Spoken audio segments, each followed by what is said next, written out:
আত্মবিশ্বাস আৰু একাগ্ৰতা থাকিলে কেতিয়াও হেঙাৰ হ'ব নোৱাৰে শাৰীৰিক প্ৰতিবন্ধকতা। সেই কথাকেই প্ৰমাণ কৰিছে এজন যুৱকে। যুৱকজনৰ নাম ৰাকেশ বণিক। ৰাকেশ বণিকৰ ঘৰ নগাঁৱত। ভলগাৰ পৰা ব্ৰহ্মপুত্ৰলৈ শীৰ্ষক ৩ মাহ জোৰা চাইকেল যাত্ৰা সামৰি আজি গুৱাহাটীত উপস্থিত হ'ল ৰাকেশ বণিক। বিশেষভাৱে সক্ষম যুৱক ৰাকেশে এখন ভৰিৰে চাইকেল চলাই ৭,০০০ কিলোমিটাৰ যাত্ৰা সম্পূৰ্ণ কৰি উপস্থিত হৈছেহি ৰাজ্যত। অসম্ভৱকো সম্ভৱ কৰা ৰাকেশ বণিকক আজি উষ্ম আদৰণি জনোৱা হয় মহানগৰীৰ নেহৰু ষ্টেডিয়ামত। যাত্ৰাকালত বণিকে ৰাছিয়া, কাজাকিস্তান, কিৰ্গিস্তান, আফগানিস্তান, নেপালসহ ৫খন দেশ অতিক্ৰম কৰি অসমত আহি উপস্থিত হয়। এই মুহূৰ্তত ৰাকেশ বণিকৰ প্ৰতিক্ৰিয়া আহি আছে, শুনাব বিচাৰিছোঁ।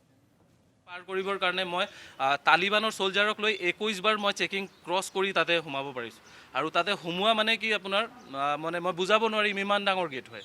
মই জীৱনত তেনেকুৱা গেট দেখা নাই। এখন নহয়, এনেকুৱা ধৰি লওক ৪-৫খন গেট আছে। কুকুৰৰ চেকিং ৩ বাৰ কুকুৰৰ চেকিং পাছ কৰি মই গৈছোঁ। তাতে যেতিয়া সোমাইছোঁ তেতিয়া মোৰ প্ৰব্লেম ষ্টাৰ্ট হ'ল যে তাতে প্ৰব্লেম এইটো হৈ আছে কাবুলত স্পেচিয়েলি, কাৰণ তালিবান গভৰ্ণমেণ্টক বদনাম কৰিবৰ কাৰণে পাকিস্তানৰ ISI এজেণ্টবোৰে তাতে টুৰিষ্টক এটেক কৰে।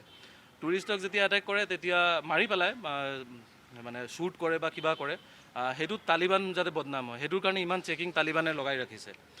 সেইটোত যেতিয়া মই এম্বেচিত কথা পাতিলোঁ, তাতে প্ৰব্লেম এইটো হ'ল মোৰ যে ৰাকেশ তুমি হোটেলৰ পৰা ওলাব নোৱাৰিবা, কাৰণ যে তুমি শ্বৰ্টছ পিন্ধা, হাফ পেণ্ট পিন্ধা আৰু তুমি প্ৰস্থেটিক লগোৱা। সেইটোৰ কাৰণে তোমাৰ বাহিৰত যেতিয়া তুমি ওলাই যোৱা তেতিয়া খুব ইজিলি তুমি মানে ভিজিবলাইজ হৈ যোৱা।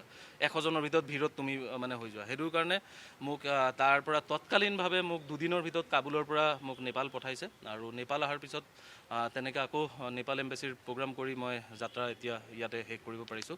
আৰু ঘাট প্ৰতিঘাতটো মই শেষ কৰিব নোৱাৰিম কৈ কিনে।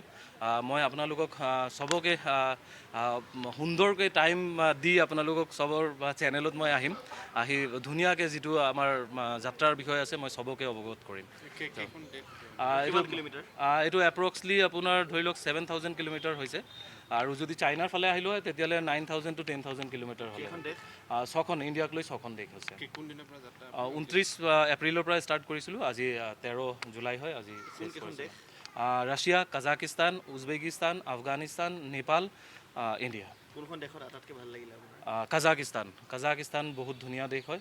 মই চবকে ৰিকুৱেষ্ট কৰিম যদি পাৰে তেতিয়াহ'লে কাজাকিস্তান এবাৰ ভিজিট কৰিব। যেনেকুৱা তেওঁলোককো কৈছোঁ, মোৰ অসমবাসীকো মই ক'ম যে কাজাকিস্তান ঘূৰাৰ জেগা হয় সঁচাকৈ, কম পইচাত। Thank U.